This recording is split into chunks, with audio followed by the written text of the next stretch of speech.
My name is Susan Chastain. I'm the author of the Mother of Purl pattern line. Welcome to Purl in the Pines Knit Tips. These are techniques to coordinate with our exclusive Purl in the Pines knit kits. This is our second video. Today we're going to be talking about linen stitch as it applies to two models that we have. One is the Uluru scarf and the other is the Sassy Sue toddler dress, available in sizes 1 through 6. In both of these projects, linen stitch is used as a kind of gathering line to pop the stockinette section between them. And in doing this kind of pattern, you want a stitch that's firm, that won't stretch. In both of these models, the stockinette section is done on a larger than normal needle, and the linen stitch is done on a smaller than normal needle. Linen stitch, by its very nature, is a fairly inflexible fabric, and putting it on a smaller needle also makes it nice and firm so that it won't stretch. Both of these models, the linen stitch is done with a DK weight cotton. DK weight yarn is typically knit on about a size 6 needle, but in these projects it's knit on about a size 3. The linen stitch also adds a really interesting textural look to it. When you look at the close-up in a few minutes, you're going to see that it looks a little bit like woven fabric and a little bit like seed stitch. In the demonstration of the techniques, I'm going to show you how to do it in both American and Continental style knitting, as the two have slightly different issues with learning how to do this fairly simple slip stitch pattern. Well, if you're ready to go, I'm going to ask you to get out your needles and cast on an even number of stitches in order to practice this technique. I have 16 stitches on my needle. Cast on 12 to 20, an even number, and we're ready to go. First, I want you to see a larger section of linen stitch so that you can see what the fabric actually looks like on the right side.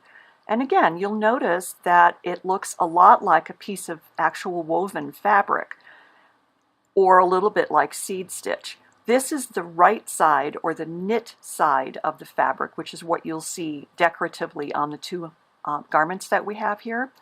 The wrong side of linen stitch looks basically like seed stitch. In the two patterns that we have, you only do 3 rows of linen stitch at a time, and you start with a wrong side row, which is what we're going to do here. So we'll start with a purl row. I'm going to demonstrate this in American style first, and I'll go through both the knit and the purl side, and then we'll do the continental style. So on the purl side, we're going to purl the first stitch. You never slip the first stitch in a slip stitch pattern or the last one. So we're purling the first stitch, we're throwing the yarn to the back, and then we're slipping the next stitch purlwise, which means you're putting the needle in as if to purl and just transferring it over to the right needle. Bring the yarn to the front, purl 1 stitch, take the yarn to the back, and slip 1 purlwise. Bring the yarn to the front, purl 1 stitch, take the yarn to the back, slip 1 purlwise.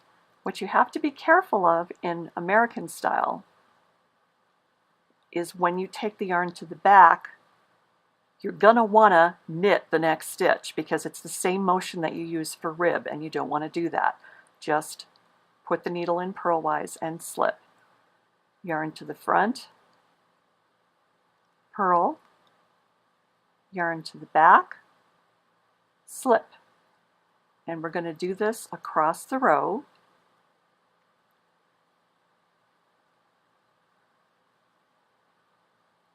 And this will be helping to create the float that makes it look like weaving on the front side of the fabric.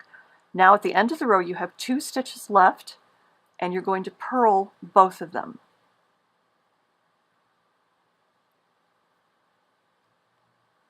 Now we move to the knit, or the right side of the fabric, and we're going to do about the same thing, except this time we want that little float to be on the front side. So we're going to knit 1, bring the yarn to the front, and slip. Again, be careful not to purl, just slip.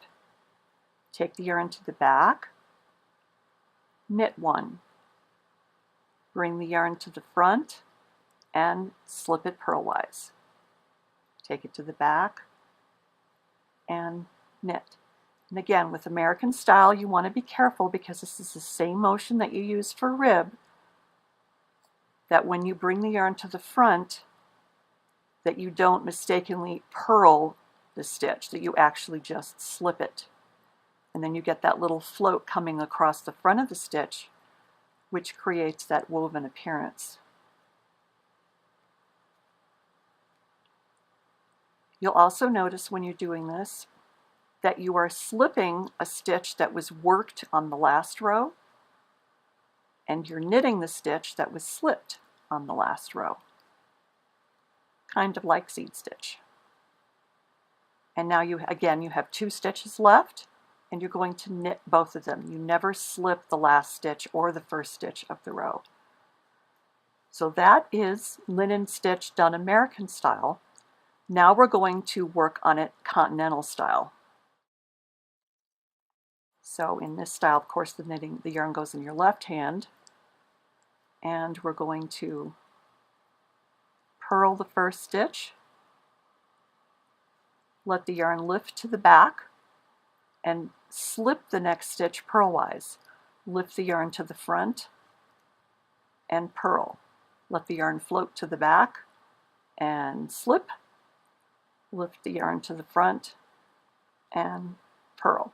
Again, be careful to actually slip and not knit that second stitch. And we're going to just slip it.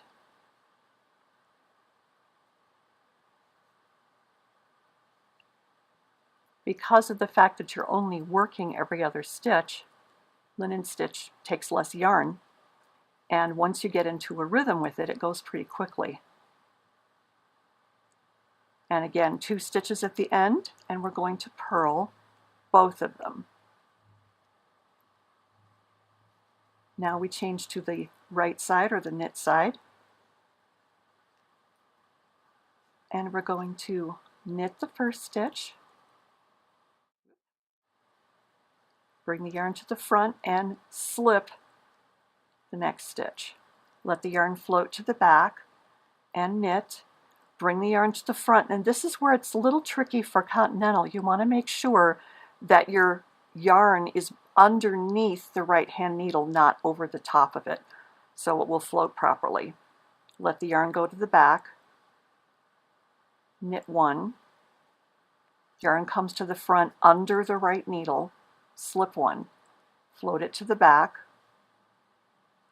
knit 1, come to the front under the needle and slip, back and knit, front, under, slip, back and knit.